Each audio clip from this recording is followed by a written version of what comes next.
off, so we'll use it later. Thank you.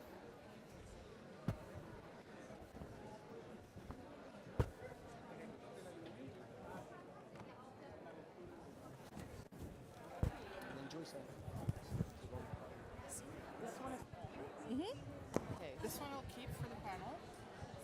So, hello, hi. Afke van Rijn, nice to see you. Yeah, Just taking my stuff. Okay. So she is here, so, you'll be second, yeah. Afke is here. Settings. I'm going to go through these very quickly. There's sort of 2 points on each slide, but it just shows you what is and what isn't happening in terms of NMT. Okay. Better. Super. Yep. Okay, that's fine. I'd rather stay here than the next one is aviation. Well, this is the, yeah.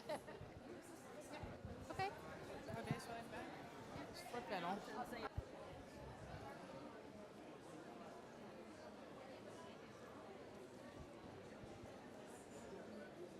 Je bent ook uitgepiept. Ja, ik ben even goed. Ik heb liever dat iemand anders. Nee, het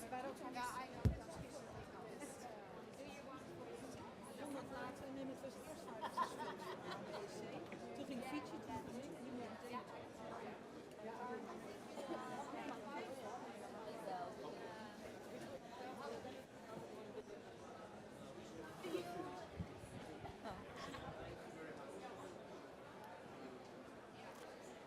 Ja, Alette, en zit ik in een panel of niet? Nee, nee.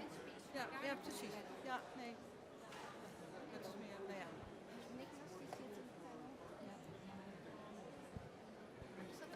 Chileense minister. Ja, Juan Carlos Núñez. Oh, kunnen we starten? Say when? Yep. Okay, can you hear me? Excellent. Okay. Good afternoon, or goedemiddag, as our Dutch friends say, but don't worry, I won't be doing this session in Dutch.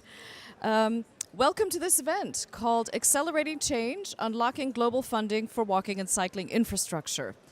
So historically, walking and cycling have been under-prioritized and underfunded.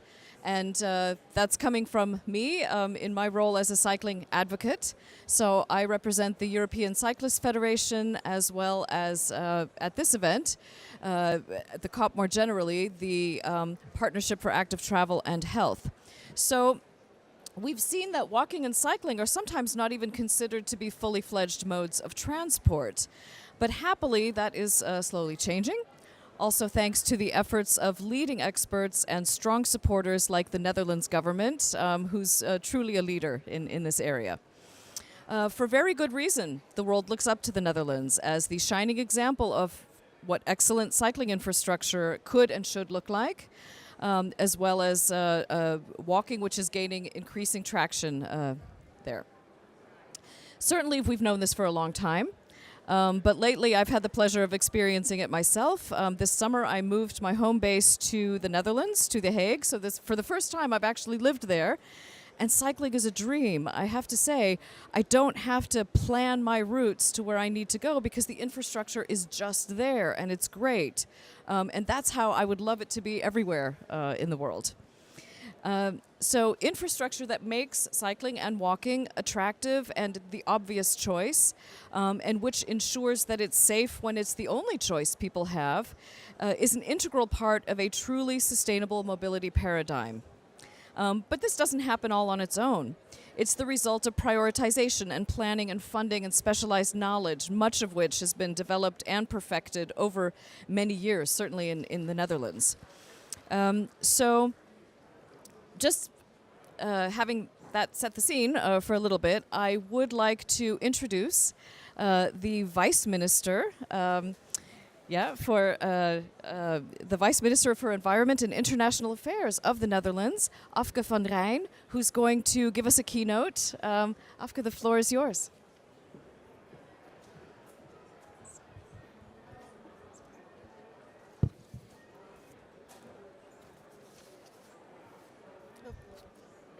I'll take it off. It's better that way, otherwise you hear yourself. Thank you, Jill. Ladies and gentlemen, distinguished guests, it's my pleasure to welcome all of you here today, to this session on cycling and walking. As Jill already said, the Netherlands is recognized globally as a leader in active mobility and especially in promoting cycling.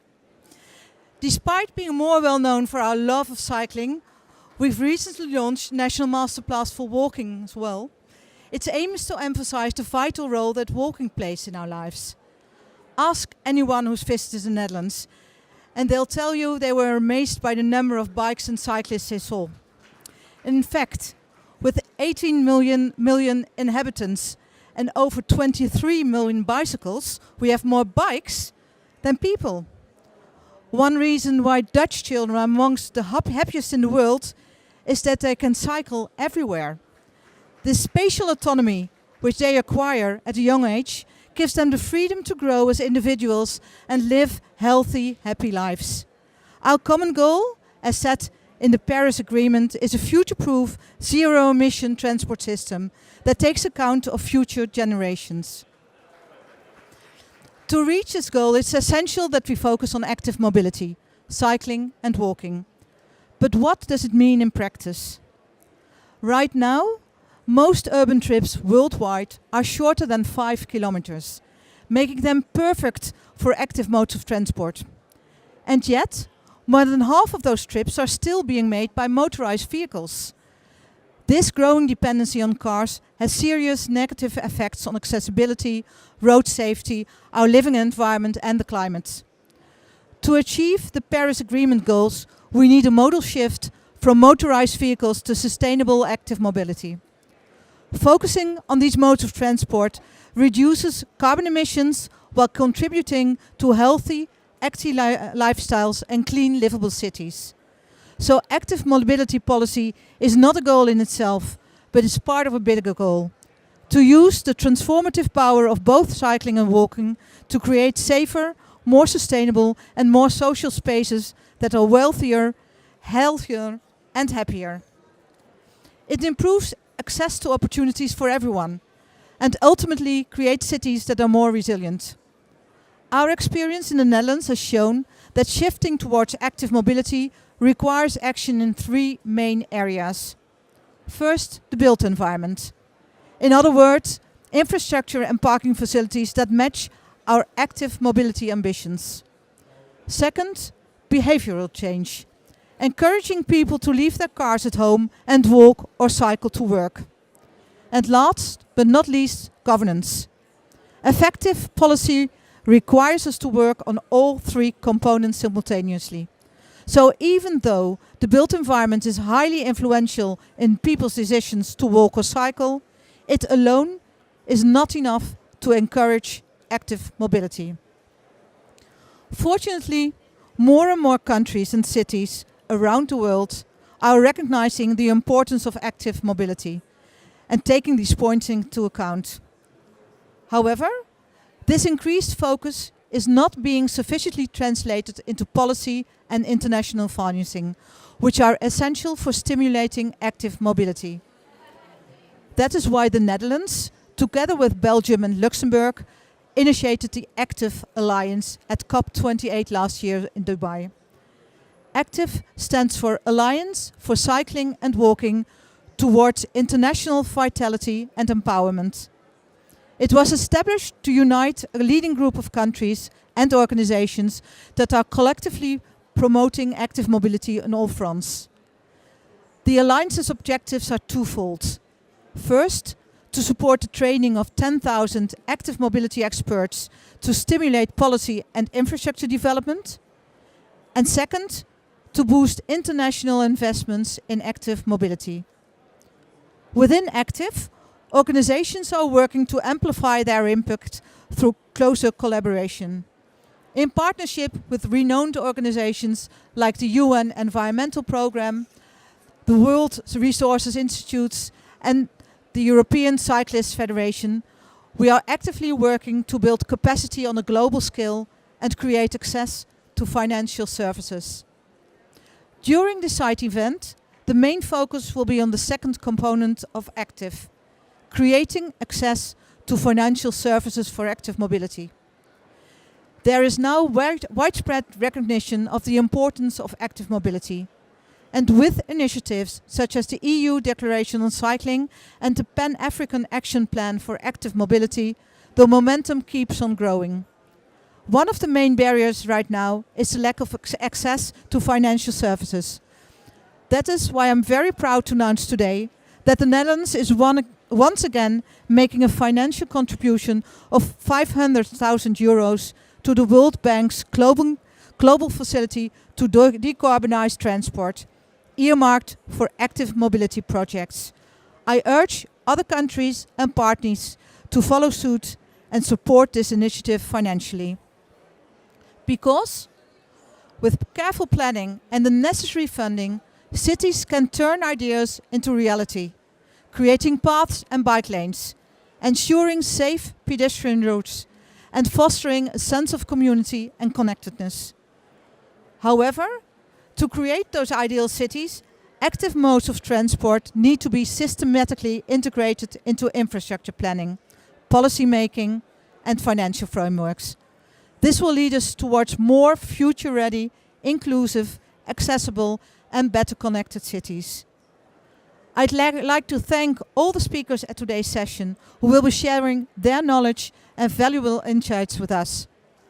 Today's event captures the spirit of what Active is, an open and interactive program that we're building together.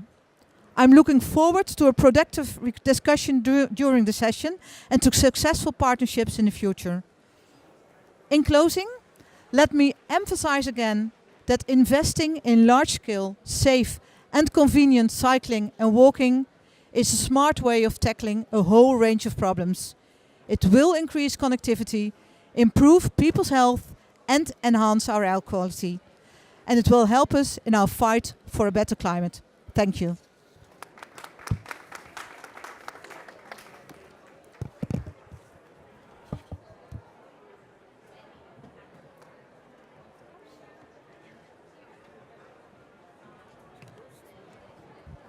Thank you so much for those words.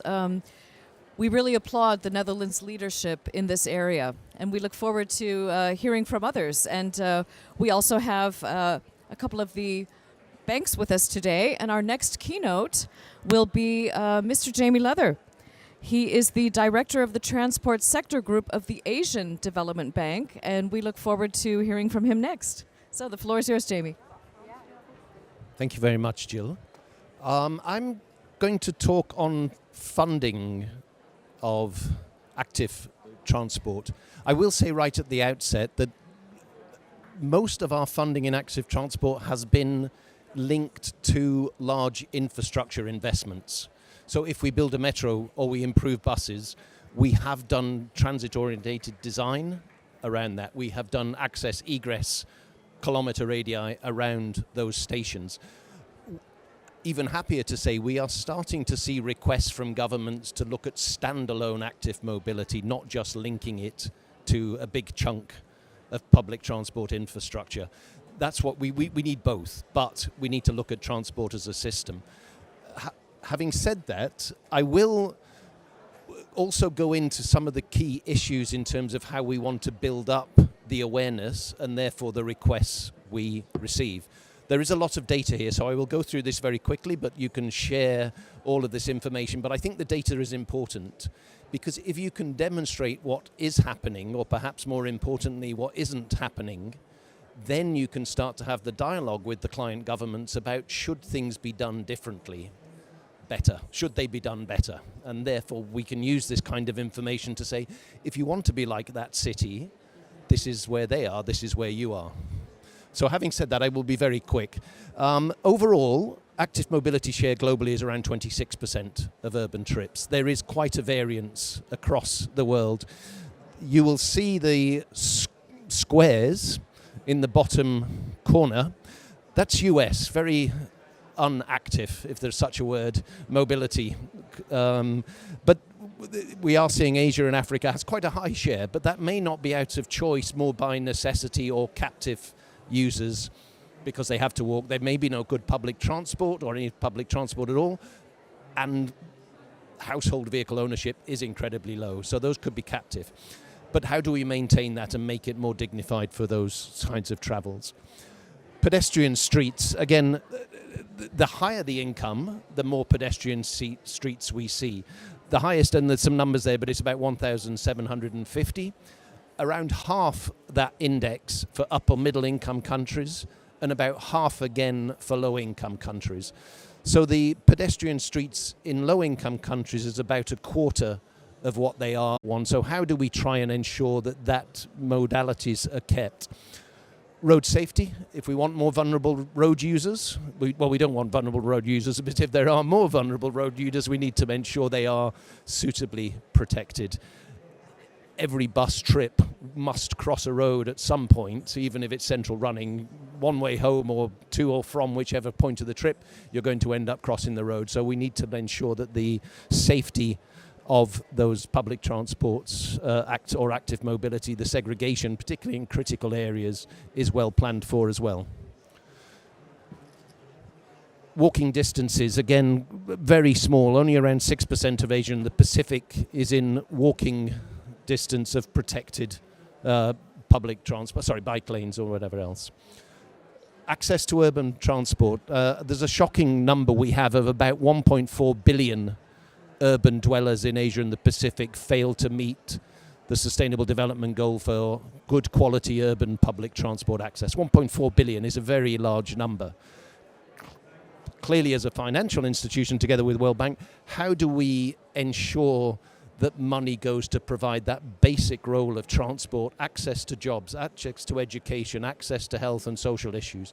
That is what transport should be about. But if it's not being delivered, that's the fundamentals of what transport should be looking at. Very quickly, in terms of co-benefits, I'm not sure that word is used as much as it should be, but on the emissions, I think we're all aware of that.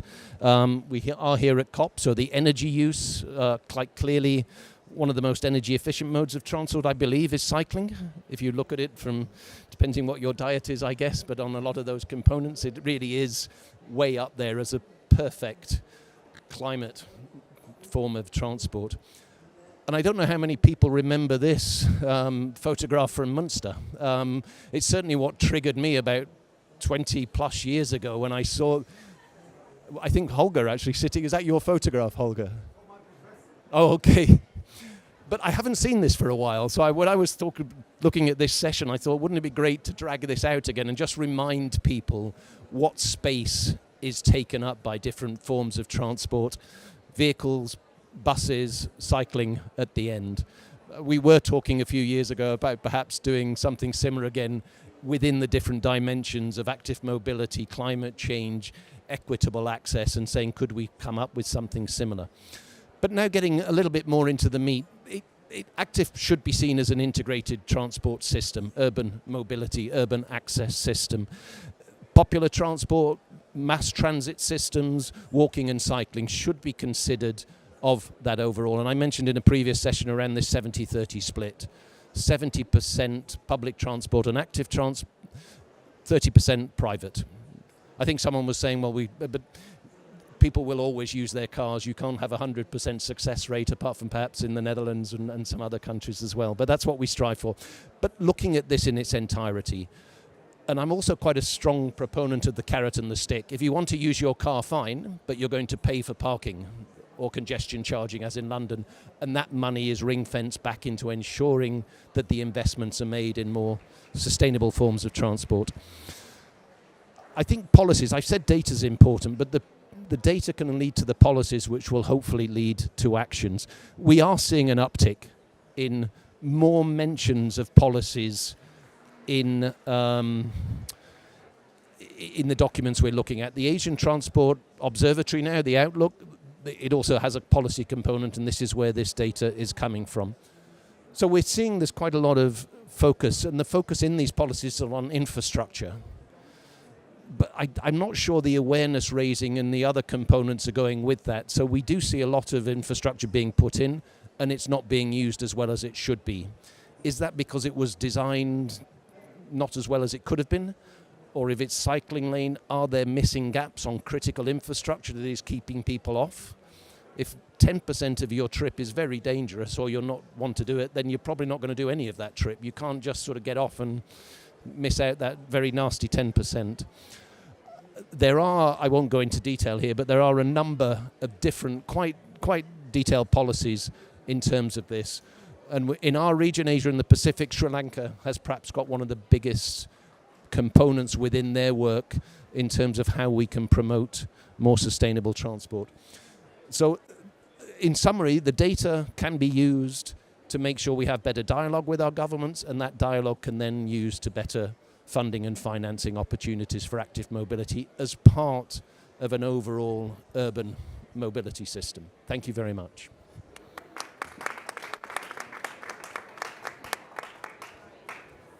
Thank you so much, Jamie. Before we transition to the next panel, we have a couple of photos that we want to take. We want a photo of our two keynote speakers, first of all.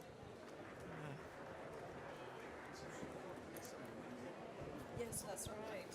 Okay, so yeah, if we come here and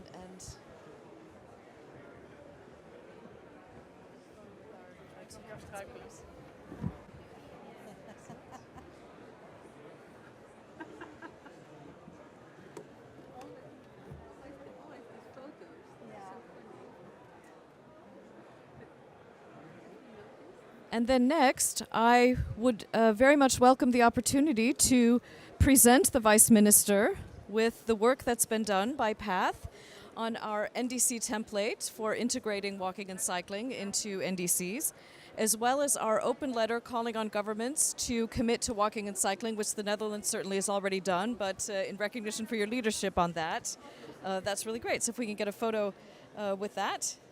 Put it like this? Yes, absolutely. Perfect. Thank you. Thank you so much. Thank you. Yeah. Thank you. Great. Okay. Now we've got some very knowledgeable panelists with us, so we can continue our conversation on these topics. So I would like to invite to the stage Minister Juan Carlos Munoz, the Minister for Transport and Telecoms from Chile. So excellent to have you here with us. Marusha Cardama, the Secretary General of SLOCAT, the Sustainable Low Carbon Transport Partnership, of which ECF is also a very proud member. Mr. Nicolas Pelletier-Tiberge, the Global Director of Transport Sector from the World Bank. And Olivia Wessendorf, the Sustainable Transport and Global Outreach Advisor from ITF.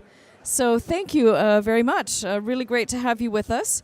So I'll be asking you all a couple of questions so that you can share your knowledge and insights with us. Got it on my phone here, so I'm not checking my messages, but looking at my questions here. I think we will start with the Minister, if that's all right. So Minister Munoz, who I will note is wearing socks with bicycles on them, Yes. just in case you didn't notice that. Very on brand. So, Mr. Munoz, in Chile, the modal share of active modes is high. Could you give us a quick rundown on how that's happened, how you've managed to get there so far, and share your insights in your current challenges and opportunities in stimulating active mobility with us? Indeed, active mobility in terms of bicycles have been growing in the last decades. And I think at the beginning, this happened despite the authorities not providing the right infrastructure. So I think cyclists proved us wrong. And they were in some sense very audacious and heroes in terms of showing that a bicycle could be a great transportation mode in a city with very little infrastructure for them. But then once we started seeing more and more bikes, the authorities, sometimes the ministerial but also local authorities, decided to start providing some sort of infrastructure. And at the beginning it was very disconnected, because there was a lot of individual different interventions with very little common plan. And at the same time, with very different, therefore, standards. Some of them were really good, and some of them were it was difficult to identify the continuity of the cycle path, if you could even call it that way. So the cycling community has been growing and has been more and more vocal in terms of demanding high quality infrastructure for a transport mode that has so many benefits for the society. And not only the environmental ones, which I think are very relevant, but in terms of health, this is really great for the population that bike, in terms of noise, in terms of the urban space that is needed. And one thing that is usually forgotten, at least the case in Santiago, is that the more people biking, the less people dying in bikes. And not per trip, in total. Like, I think we have maybe doubled or tripled the number of people biking, and the number of people dying has less than halved, which is really impressive. And the reason is because the more dangerous situation for a biker is to be the only one in the path, because nobody is expecting him or her. The car driver will, if he doesn't have any bikers around, will not expect one coming by the curbside. So I think here there's also the issue of the more bikers, the safer it is for those that bike, that are already biking, and for the new ones. And now we are in the process of keep on expanding the number of bike path of kilometers. We were used to a fraction of 4% of the trips by bikes, and the last survey, it was a little bit more informal. The survey was not really in the more traditional standardized surveys, but it showed a very significant increment for 4 to 8%. But even if it was from 4 to 6, I think it's really great to see, and you could see so many bikers in the city. Another thing we're doing is trying to make the connection between bikes and public transport smoother.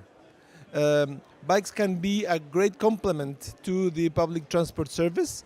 We are already allowing in buses and trains to bring your bike during Sundays and holidays. And once we see this, maybe we can expand. But also we have great places to park your bike nearby metro stations, which also allow and foster the use of the bike. I bike a couple of times a week to the ministry and back, which is great exercise for myself. So it's not just the socks. Excellent. Thank you very much. So you've been pushed by the cyclists who were already there and wanted more, and you've met that challenge and created a better environment for them to do that in, which is really excellent. I'd like to go to Marusha now. So Marusha, maybe talking about something that came up in the keynote speeches in the introductory part. We've got to be able to finance all of this infrastructure that we want and need to enable more people to walk and cycle safely. And how, in your view, can we mobilize and align the finance needed to scale this up to the level that's really going to make the difference for climate and health? Thanks very much, Jill, and obviously thanks a lot for continuing to hold this space to have these kind of conversations. It's incredible, the champion we got in the Netherlands and in Chile, but it's also incredible how the PATH initiative has carved out a space for advocacy and how the ECF has been a championing and leading that initiative. So congratulations to all of you for that effort. Perhaps the reflection I would like to share with us today, it's interrogating our notions of value for money. Because of course, depending on what indicators, what parameters we associate with value for investment, the decisions are going to be very different, and the way in which we align the monies are going to be very different.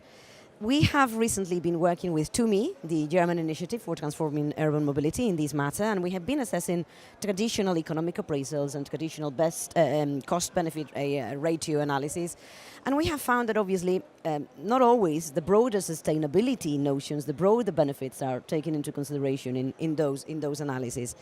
And when you change the perspective and you apply broader sustainability criteria to those economic appraisals to decide on what you're putting your money, the results are very different, and it becomes very quickly very prominent that there is a robust economic case for investing in cycling, in walking, in active mobility, and also in public transport. So just let me give you some figures to illustrate what I mean by that economic robust case. And I need my cheat sheet because otherwise I'm going to really get them wrong. But for $1 invested in cycling, this is going to be yielding economic benefits in the range of 2 US dollars to 19 US dollars.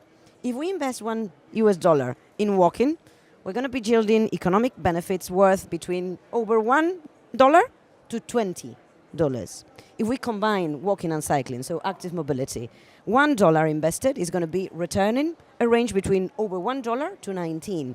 If you're curious about public transport, well, in that case, I can tell you that investing in public transport could, for $1, you would be getting yielding benefits of around 5. So the message is rather clear, is that investments in walking, in infrastructure for walking and active mobility, pay back for themselves. But only pay back for themselves if we understand really what are the benefits to society and the environment that they are going to bring. And building upon what Minister Munoz has just shared with us, those benefits, of course, are of environmental nature and of health nature. I also have another figure here that is pretty telling.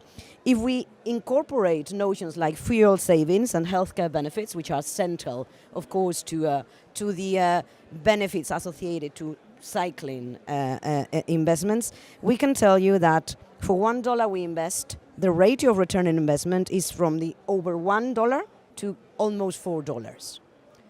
But then is also the economic return. It's about how we are going to be reducing congestion in cities. How that's going to make cities a bit more proactive, isn't it? Because people are not going to be stuck in traffic. Businesses are going to be getting their goods earlier. Freight services are going to also be reducing the amount of time wasted. So this is very much about changing the conversation. It's about looking at what are the indicators that we use. And if our only indicator as a transport community is to check how fast we are moving people from point A to point B, we are really not at all factoring in the benefits of low carbon and sustainable mobility, such as cycling. Thanks, Jill. Yeah, very good.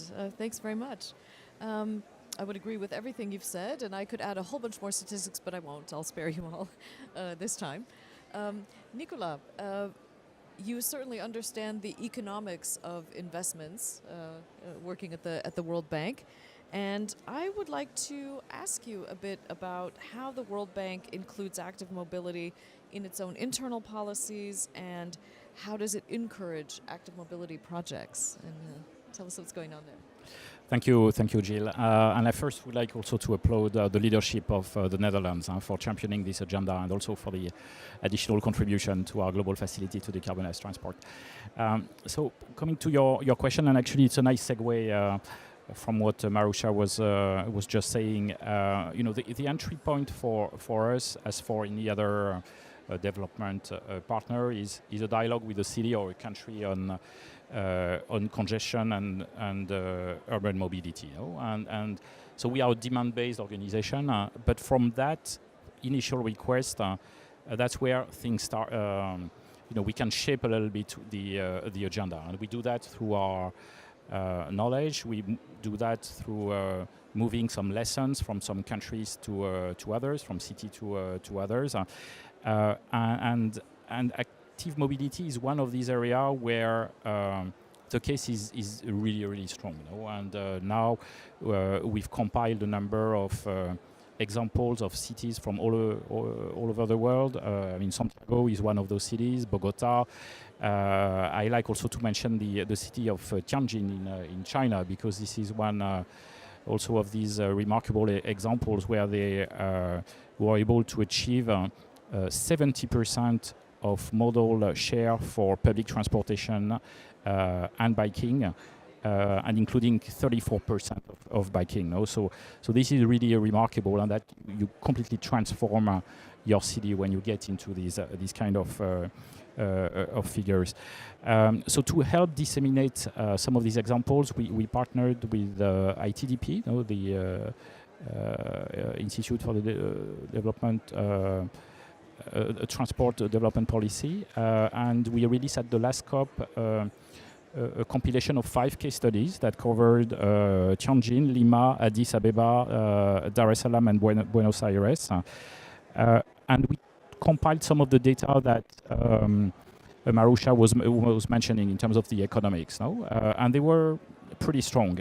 But we felt that we needed something even more robust, using a consistent economic evaluation methodology across cities. And so this is why we started to work on economic evaluation tool, and actually there is a leaflet over there that you can pick that presents this tool, and you have a QR code, and if you access it, you can model any active mobility program. I mean, the tool has been calibrated and get some estimates in terms of the economic benefits. And the tool is pretty robust, and when we run it with some of the cities we've been working on, the results were actually even stronger than when we were expecting. You range between 40% and 140%. I mean, these are economic rate of returns that when you're working in the road sector, as we do, about half of what we finance at the World Bank are roads. You're happy when you get 20-30% economic rate of return. So those bike lanes are really, some of the very top investment that we should do in terms of prioritization. No? Perhaps one additional point is about the fact that we have about 300 professionals working in transport at the World Bank.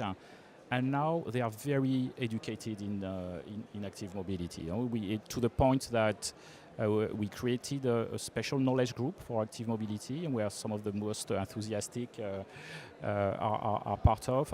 And the result of that is that we have an internal peer review process when we start preparing projects. And today I don't think any team could start engaging on an urban transport program without having to face the question, hey, have you thought about bike lanes? No, and so that comes quite naturally. I think what we observe is that countries are more and more open to this kind of investment, and also because they see this as a complement to some of their mass transit investments. But we also start, as Jamie was explaining earlier, to receive some requests for standalone bike lanes program. No? So you have cities that come to us and say, I want to do a big program for bike lanes and use that as a tool to transform my city. And these are really, I would say, a little bit of a second generation of active mobility program. And this is the case for Lima. We just approved a new loan for Lima just to do this, to do several hundred kilometers of bike lanes, plus there is a traffic management optimization exercise, so where you optimize traffic, so you free space that then you can use to build bike lanes. So these are some of the innovations that are happening, and I'm very confident that the momentum is there. It has accelerated during COVID, and it's there to stay, and we are eager to keep pushing. No? Okay, thank you. And we know that there's a lot of your colleagues at World Bank who talk the talk and walk the walk or bike the walk. I remember on World Bicycle Day there was quite a lot of activities going on at the World Bank to mark that. Olivia, so I think everybody knows the ITF. So you've got 69 member countries now, and Olivia, can you talk a bit about what strategies governments can deploy to support investment in future transport systems and the wider measures they should consider taking? Because you really see the overview of that from the role that you have. Yeah, absolutely. And can I just start by saying thank you so much for having me at this really important event. And I really applaud the leadership of the Netherlands, the leadership of Chile as ITF president on this important issue. So in terms of strategies to support investment in future transport systems, I think it's two touched on some of these already. So you hear me? Sorry, it keeps cutting out. The first is about of money, or it's no.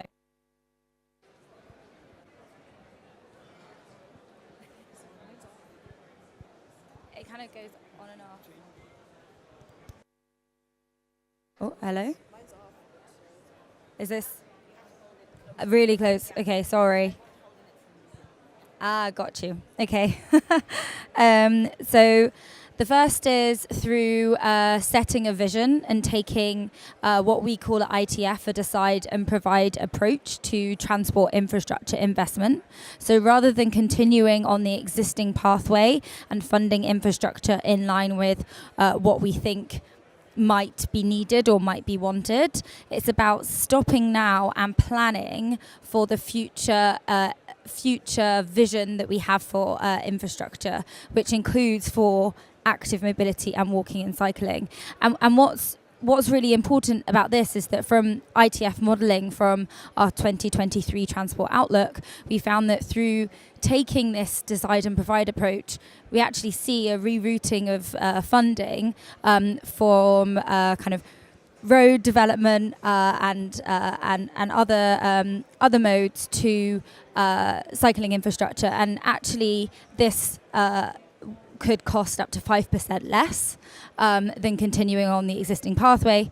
And of course, continuing on the existing pathway has a really high cost in terms of climate impact. So when you also think about the benefits that are gained from kind of taking that active decide and provide approach in terms of cost saving for transport, climate catastrophes and impacts there.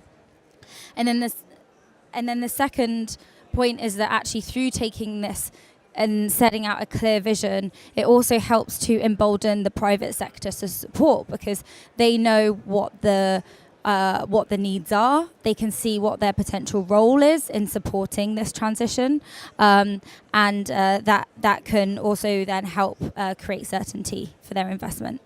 And then the second one really just overlaps with what Marusha said, but I'm just going to reiterate it as well. And that's on broadening the appraisal. So considering the health benefits, the equity benefits, and disaggregating data by geographical region or socioeconomic group to really see what the broader benefits are of taking action. And we've already touched on the broader benefits of walking and cycling, so I won't go into those, but really quantifying those, as Marusha did, can also help to really sell the case for investment in cycling infrastructure. And then we also need to consider the cost of inaction, as I mentioned earlier, because this is really urgent, and there are costs associated with continuing on the existing pathway. And then in terms of broader measures, we need to prioritise urban space for people, and we found that taking this decide and provide approach also reduces crash risk, because you are planning for that future, and you are using that to plan for your urban spaces in line with needs as well. But governments also need to be proactive in ensuring implementation of road safety, of measures to support road safety within their cities as well. Thank you. Thanks very much for that. I would like to go back to Nicolas, because I think that the next question I have for him ties in neatly with that. So, Nicolas, we know that you've been active in really looking at, what are the great case studies that you have financed some really great projects, that have delivered active mobility in a number of places around the world. And I think we'd like to hear a little bit more about how the World Bank supports client countries and collaborates maybe with other partner organizations, or what you envisage that could look like in future as well. To implement more. We're never satisfied, right? We always want more. So to implement more active mobility infrastructure around the world. So thank you, Gilles. If we want to go to scale, can you hear me? Yeah. We need two things. We need financing and we need knowledge. No? We need financing because we need seed funds to start building up a pipeline of those active mobility programs. We need financing to actually implement them, but the building bike lanes is a fraction of a large mass transit investment. No? So in a way, it's not necessarily that complicated once you convinced a city or a country that active mobility makes sense to add a few percentage of financing in a mass transit program to add some active mobility investment. Now on the knowledge side, So in addition to demonstrating the economic relevance, I think there is still some need to build institutional capacity to manage this kind of programs. And this is where the experience of the Netherlands is so valuable. No? And in order to transfer some of this knowledge, what we've done at the World Bank is to create a specific training program which is aiming at training senior leaders in urban transport that we call the LUTP. And we are now ramping up this training program. We hope to organize 6 to 8 training sessions per year. This is a leadership program, no? So basically, it's a program that is based on case studies, that is provides mentoring, peer learning, and we organize one session in The Hague this year. And this was an opportunity to showcase the experience of the Netherlands and transfer that experience. So we hope to do more. We are definitely eager to partner with anybody who wants to champion that agenda. I think that we've passed the stage of advocacy now, because the type of questions that comes are not that much about why we should do active mobility, but how to do it. No? And so that's why getting into the concrete sharing of experience with the Netherlands, with Santiago, with Bogota, with Tianjin, all those cities that manage to do it well is so relevant. Okay, thanks very much. Did they take you on a bike ride in The Hague? Yes, absolutely. I thought so. Okay. Nice place to bike. Mr. Minister, Juan Carlos Munoz, I would like to ask you. So, the value of these trainings, of course, is great. I understand that there was a training in connection with the Active Alliance that took place in Santiago recently. And can you give us your insights on what you see as the added value for Santiago to be engaged in this kind of international knowledge exchange?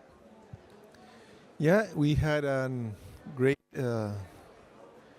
program from the Netherlands in Santiago, where we gathered a group of around 60 people from different agencies in the government, some of them at the national level or the local level, to learn a bit about how can you address active mobility in a more comprehensive way. There's many issues around culture, but also on infrastructure design. And here, of course, the Netherlands play a very major role. And we're very happy with this support, especially because for some people, and not now, but 5 years ago, 10 years ago, 15 years ago, it looked like when you were promoting bikes, it looked like if you were promoting something that was completely infeasible. People were saying Santiago is too steep, which is really not. And people have proved, the cyclists have proved us wrong.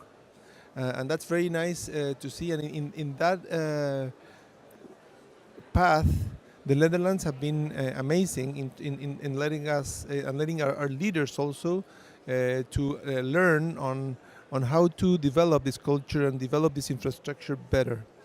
And I also think, and I am pretty optimistic, because when we think of reducing carbon, on how much the bicycle use can contribute.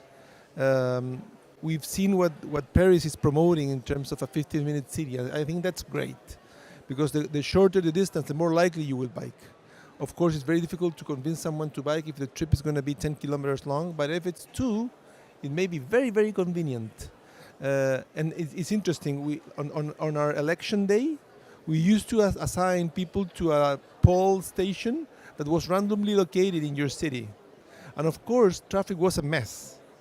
And we decided to do the opposite, to allocate people to the poll station that was closest to your home. And a lot of people walked and biked, not surprising at all, but it's and the public transport system worked really, really well because the distance was shorter. So it was a very clear proof of how a good planning at the end affects the use of this kind of transportation modes. And the other thing that keeps me very optimistic is the arrival of the electric bike. For many people, pedaling would be very, very difficult because of the distance, because of the slope, because of their age. And now the electric bike is here to help them take the leap and take your bike and be a happy biker, as we all are, the ones that take it for every commute. It's like having a superpower, isn't it? Being on an e-bike. Marusha, before I come back to you for a kind of bigger picture question, I want to go back to Olivia, because I know that the ITF likes to support its members in sharing knowledge. And what has it been doing in this area to do that in the area of active mobility and to hopefully stimulate more investments in active mobility? Yeah, absolutely. So we have a number of projects underway and already completed. We always want to continue to push our existing knowledge base. So we had a report this year on health benefits of urban mobility, which I can share details. We've also had a project on safety for micromobility, but our more broader piece is our annual transport outlook, which really sets out how all of these different policies and actions can fit together in the context of where we are on a pathway to decarbonise and where we are on the transition to active mobility. So our last transport outlook came out May last year, so our next one is due May next year, and it will be published at the ITF Summit in Leipzig, which in itself is another key moment where we engage ministers, but also policy officials, multilateral development banks, you're always there, Nicola, and everyone involved in the community.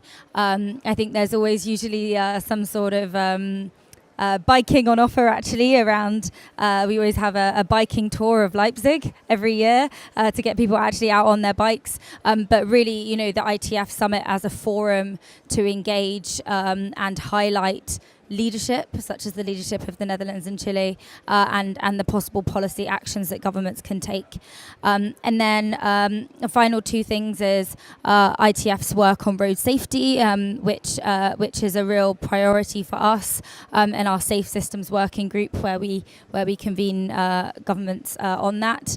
And then finally, we published today, the Minister from Chile launched today our NDC guide, which is more of a cross-cutting piece on actions governments can take to integrate transport into their NDCs, but it really includes actions on active mobility, and it's been peer-reviewed as well by the Path Coalition and highlights their work. So also just to push that. Thanks. Excellent, thank you. So Marusha, we are at the COP, which I'm sure all of you knew. But Marusha, you've been involved in a very long time, as has Olivia, in the processes around how the work and the agreements and the negotiations and things get done at the COP. And I'd like you to kind of share with us how you see that the breakthrough agenda could be impactful in strengthening international collaboration towards a cleaner and more just and accessible mobility system. Thanks, Jill. It's a bit of a celebration day today, for those of us who've been in this space for a while, including the minister. Before he was minister, he was here with the transport community coming at every COP. And it's a day that shows what it means to engage in these spaces and these processes over the years, to carve out the space, to curate it. Because today, the Champions team has launched what they are calling the Avoid and Shift Breakthrough. The breakthrough agenda of the Climate Champions is about pushing through change in sectors that are at that tipping point where a little push can really make a difference for multiplying and scaling up what's going on and lever the different elements in the economic system and in the actions by different stakeholders. And today, they have launched a breakthrough that is encouraging, of course, countries and also stakeholders to double the share of energy efficient and fossil-free forms of land transport for people and goods by 2030, by focusing on shifts to public transport, walking, cycling and rail freight, as well as electric vehicles and railways. This sounds like a mouthful, but what this is doing is recognizing as well a bit of a gap or a bit of a lack of balance that we had over the years in these spaces, in which we were very much looking at the electrification of vehicles, in which we were in that equation that the geeks in transport want to talk as the avoid, shift and improve. We were first looking at how we improve the efficiency of a vehicle, or how do we electrify it therefore, before actually looking at how do we reduce unnecessary vehicle transport demand, and how we actually put people on shared and public transport systems, and on other systems that could be less polluting. So this time round is about looking at the part of avoiding and the part of shifting, not looking at the part of improving a vehicle efficiency or electrifying it. Because that avoid, shift and improve framework has got a very, very clear hierarchy implied.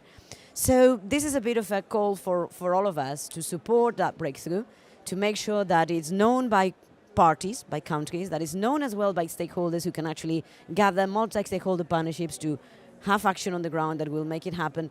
From the SLOCA partnership, we are particularly proud to see these now in this space, because 1 year ago, we launched with many other partners a call to action with exactly the same target, with the same absolute, double the share measure.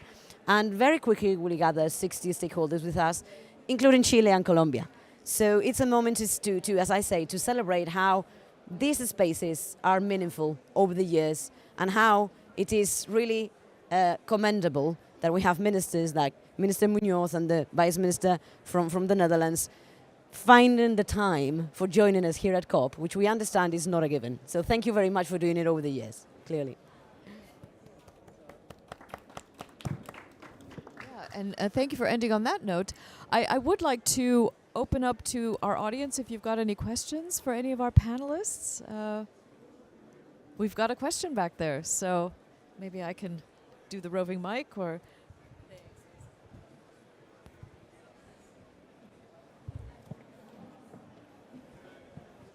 Thank you very much for this opportunity. I would like to ask from Mr. Minister a question regarding the development of the Chile. I would like to request for an information regarding plan of 2030. What are your plans and what are your goals till the plan of the 2030? What are you planning to implement? What are you planning to change, and etc.? Thank you. Well, thank you. In terms of biking, we have been improving our design and implementation process.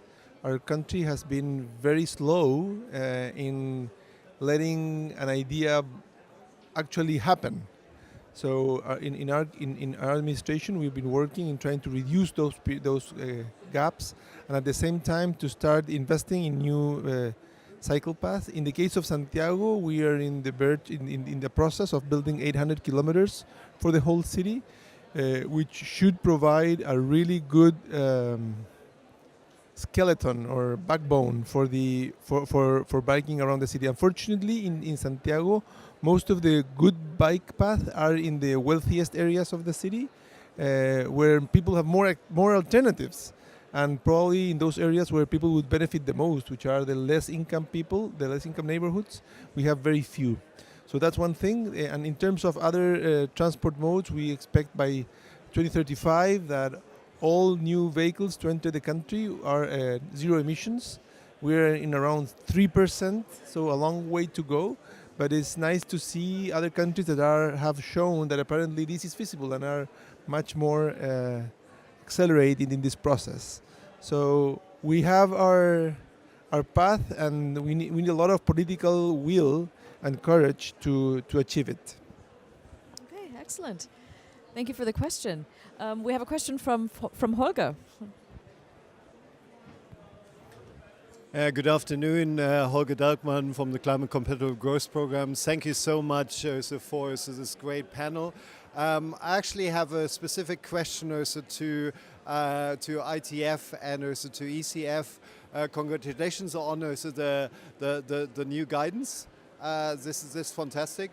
I wonder how you want to bridge the gap from publishing also this guidance to then also people really use it. It's maybe simple enough, but also I just talked also to somebody who's actually writing the NDC in transport for Vietnam, And she said, well, I will have a look, but I might also need also some support.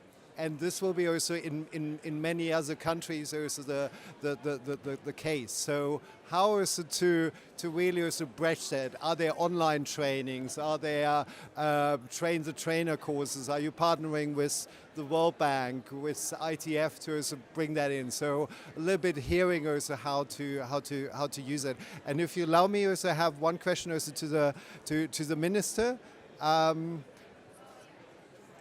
We need also to bridge that gap, but also we need also to bring also the national governments in. So what you like to see as ITF president, not in your role just also of Minister of Transport in Chile, what are you seeing between now and Brazil? What can actually come also out of that presidency as political agenda, so that we see a little bit, to be honest, more commitment from more transport ministers also to come also with a sectoral target. Thank you. Thank you, Holger. Olivia, would you like to go first? Yeah, I'm happy to. And what you highlight is absolutely right. It's fantastic having these tools out there, but unless they are used and unless governments know how to use them, we won't have the impact that we're looking for. So I guess the first thing is just making sure that governments are aware that this exists, and also the framework that we have set out in the ITF guidance is really a kind of 6-step process that governments can consider, hopefully fairly independently, and also to support the Transport Ministry with engaging those who write the NDC, because they are usually in the climate or energy, in the energy space. In terms of technical assistance, at the ITF side, we haven't planned anything, but if any of our members reach out to us and ask for our support, we would be more than happy to provide it. Additionally, I know that GIZ have been doing some really fantastic work in the Latin America region with convening NDC writers and supporting them with drafting some of their NDCs on transport. So there's not long left, I guess, until the deadline, but we can see how successful that work is, and then look to perhaps scale it across different regions, moving towards later in the year. And then finally, you didn't necessarily ask this question, but I think it's also an important point to highlight is just the gap, I guess, between what governments put in their NDCs and then how we actually support them with implementing it.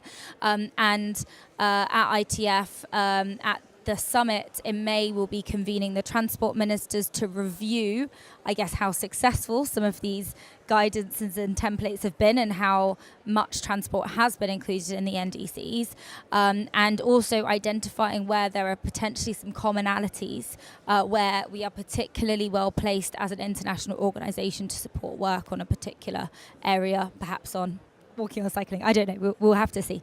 So yeah, that's our plan. Yeah, if I could add to that. So the Path Coalition, we mailed, snail mail, we mailed the NDC template to the NDC focal points of every country. We did that in late August. We then followed up with emails to all of them just to make sure somebody would get it. We did get some responses back, some thank yous and, hey, thanks a lot, this is useful.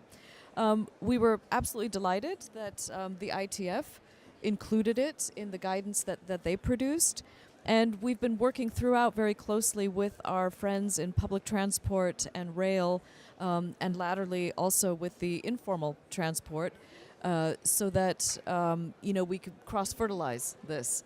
And we take the opportunity to promote their products as well as our own. So that's all part of the dissemination alongside the other kind of public path channels and events and other places where we can promote, what we've done. So I think it starts with the dissemination. Once people have it, trying to get them to engage with it and absolutely being there to try to help them.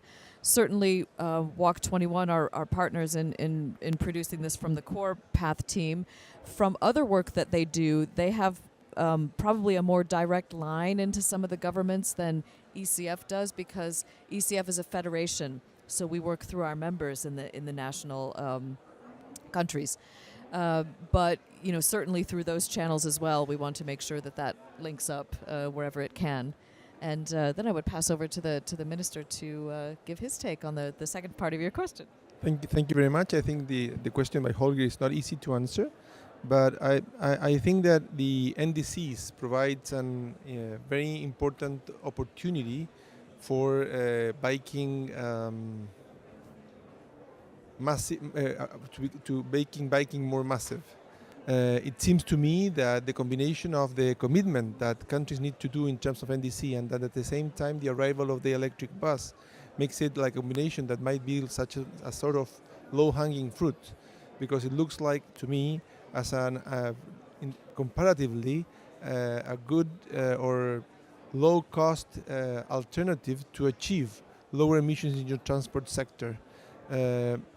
It's hard for me to imagine policies that could be more cost-effective than this one in terms of reducing emissions.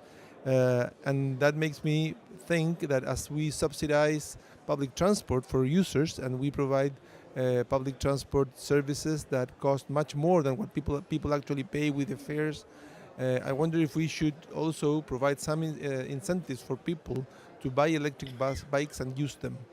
And at the same time, at least in some countries, we have kind of the opposite. We have companies for delivery, groceries or packages that use. In Chile, we have like a two-stroke engine put in a bike. It's an amazingly polluting system. I mean, it's like if you were to develop a tool that will pollute a lot, you will do exactly this, a two-stroke engine and this is what companies like Uber does in Chile. So we need to also push them towards really having a comprehensive and globally speech where they not just reduce their emissions in some country while in others they use these kind of tools to make their business. So we're working hard in trying to prevent them from doing it, but it's very difficult because they take no responsibility of what the drivers do. Delivering their own packages, right? So this is an issue we need to address as well. Okay. I'm afraid we're going to have to wrap up. We're coming to the end of a very interesting session with some great insights from a variety of people from different perspectives here. But I want to, again, thank the Netherlands for their leadership, thank Chile for everything that they're doing, and the leadership here at COP in being so generous with your time and promoting these topics in our events, and to thank the audience for coming along today. So thank you very much, and maybe we'll have a group photo with our panelists as well. So